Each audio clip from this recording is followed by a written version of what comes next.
This K&O train parked about, I would say, somewhere in the early afternoon on this April the 7th. I took this photo at around 6:30 in the morning on April 8th. Here's a lightened version of it so you can see it a little bit better. The foreground is light because I have a street light right by my house, and you can see the yellow engine there with an engine right behind it. And I think there were about 3 cars behind that. Before I forget, I took this photo with a 35 millimeter lens. So the train appears to be farther away than it actually is. I went out and took this, as I said, at 6:30, around 6:30 in the morning. I was taking the garbage bin and pushing it up by the road there. The whole area was just fume chemical smell. There wasn't any wind, and that's why I awoke at 3 in the morning with a headache going across the top of my forehead. These trains slowly poison homeowners that live near them where they park their trains. Why they can't just turn them off, I don't know. But they did turn the lights of the train off. They wouldn't turn the engine off. I went to a Christmas gathering this year. It was Christmas of 2024.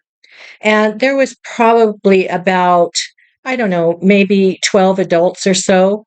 I was the oldest one there. There were about 12 adults or so, and there were some big kids, early 20s type of thing too. So maybe about 15 people total. One thing I noticed was for a small group of adults like that, there was a high percentage of MS and other sicknesses.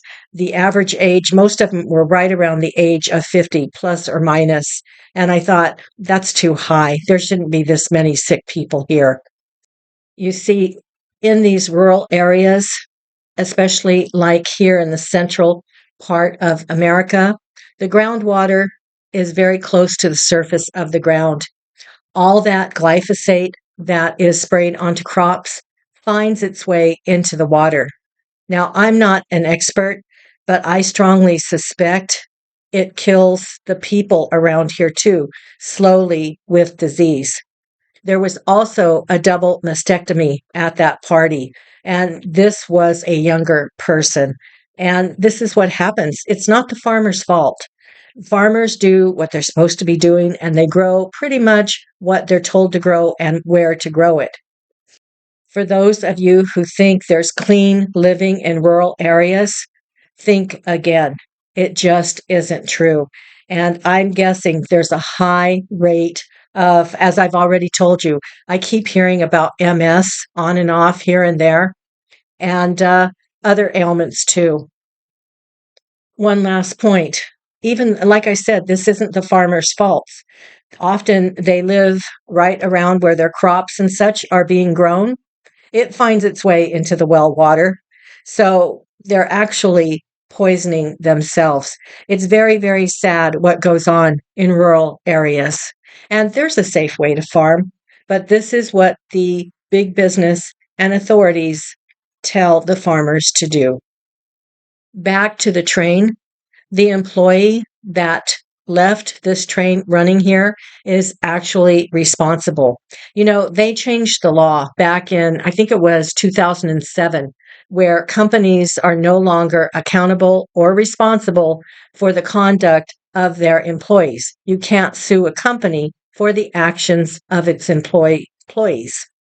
So somebody who does this and poisons residents in these small towns slowly is actually responsible. If I wanted to, I could probably hunt the employee down and serve a letter onto him just to let him know what he's doing. People don't think all that well. They know the law too, but until it actually happens to them, they don't think of what their conduct and their actions do to others.